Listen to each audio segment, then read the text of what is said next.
Assalamualaikum warahmatullahi wabarakatuh. Baik, di sini saya akan mempresentasikan tugas kelompok, yaitu membuat ide bisnis. Jadi nama ide bisnis ini adalah Bibit Kakao Kaslam Team. Perkenalkan dulu, nama saya Johan Effendi dengan nomor pokok 194111060 dari kelas manajemen 19C. Di sini saya adalah sebagai pemilik bisnis. Dan perkenalkan anggota kelompok saya, yaitu Muhammad Hafiz Wicaksono dengan nomor pokok 194111177 dari kelas manajemen 19C. Dia adalah tugasnya sebagai pembuatan promosi bisnis. Dan anggota kelompok saya lagi ada Ngakan Putu Dewa dengan nomor pokok 194111039 dari kelas manajemen 19C. Tugasnya sebagai pemberi ide dan membantu melakukan promosi bisnis. Baik, langsung saja ke materi. Jadi nama bisnis kami adalah Bibit Kakao Kaslam Team, atau bisa disebut juga Lampung Timur. Bisnis kami ini bergerak di bidang pertanian dengan adanya kawin silang antar klon yang berbeda. Klon tersebut adalah MCC 01, MCC 02, IKRI 3, Sulawesi, dan THR. Jika dikawinkan silang, maka akan menjadi bibit kakao yang berkualitas. Selanjutnya, penggunaan benih unggul dan bermutu ini merupakan salah satu faktor yang menentukan keberhasilan perkebunan kakao.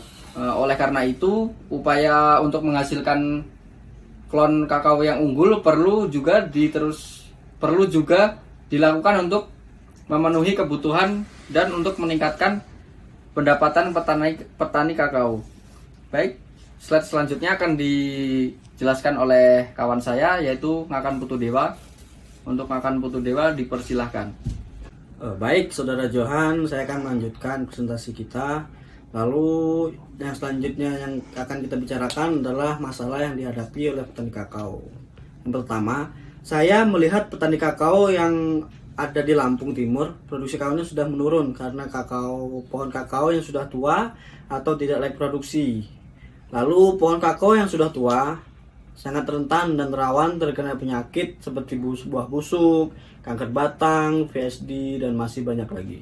Lalu masyarakat juga kurang memahami potensi yang dimiliki oleh kakao ini. Padahal sedari dulu kakao ini memiliki potensi yang sangat bagus untuk menghasilkan uang dan meningkatkan pendapatan masyarakat. Lalu masyarakat juga kurang memahami nilai yang memiliki kakao pada dewasa sekarang. Hal ini bisa dilihat dari contoh perpindahan komoditas dari kakao ke komoditas lain, gitu. Lalu masalah lanjutannya adalah gambar ini kami ambil langsung dari kebun petani yang sudah rusak dan tidak dirawat karena kakao sudah tidak layak produksi dan banyak terkena penyakit. Maka dari itu kita akan mengedukasi para petani kakao agar kakao mereka tidak menjadi seperti yang pada digambar tadi, gitu. Karena kakao ini membutuhkan perawatan yang cukup sedikit sulit sebenarnya untuk awal-awal pertumbuhan kakao, karena itu mempengaruhi jumlah buah dan kualitas buah dari kakao tersebut. Lalu solusi yang dapat kami sampaikan adalah yang pertama, memperbanyak dan mengembangkan jenis-jenis kakao yang memiliki potensi genetik yang lebih unggul. Maka itu kami menerapkan kawin silang agar tercipta bibit kakao yang lebih unggul dari bibit kakao sebelumnya ataupun bibit kakao yang lain. Karena saat ini setelah ditetapkan sejumlah klon-klon kakao unggul, maka dari itu kami menawarkan solusi pada para petani kakao agar dapat memproduksi secara maksimal dengan adanya bibit-bibit yang unggul yang sudah kami produksi tersebut. Dan kami akan melakukan edukasi pada petani yang masih kurang paham tentang kakao serta memasarkan produk yang kami buat. Jadi selain kami memasarkan produk bibit kakao yang lebih unggul dan sudah kami seleksi, kami juga akan mengedukasi petani kakao dengan tata cara bagaimana merawatnya, bagaimana memproduksi buah kakao yang lebih unggul, begitu. Lalu slide selanjutnya akan dibacakan oleh Muhammad Hafiz Wicaksono. Untuk Muhammad Hafiz Wicaksono dipersilahkan. Terima kasih Johan atas sebelumnya.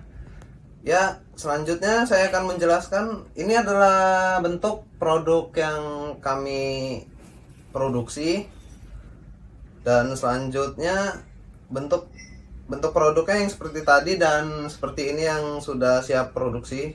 Dari kedua gambar ini adalah kami memiliki konten di Instagram, membuat konten agar orang-orang yang belum pernah mengenal kakao jadi bisa mengenal kakao. Dan gambar yang satunya ini adalah contoh pohon yang sudah berumur 3-4 tahun yang sudah produksi. Pohon tersebut juga berasal dari bibit sejenis yang kami buat.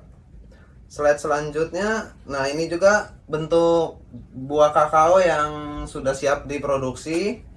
Dan yang selanjutnya itu ada segmen, target, dan positioning. Segmen dari bisnis kami ini adalah petani kakao, agen, dan pengecer ke konsumen.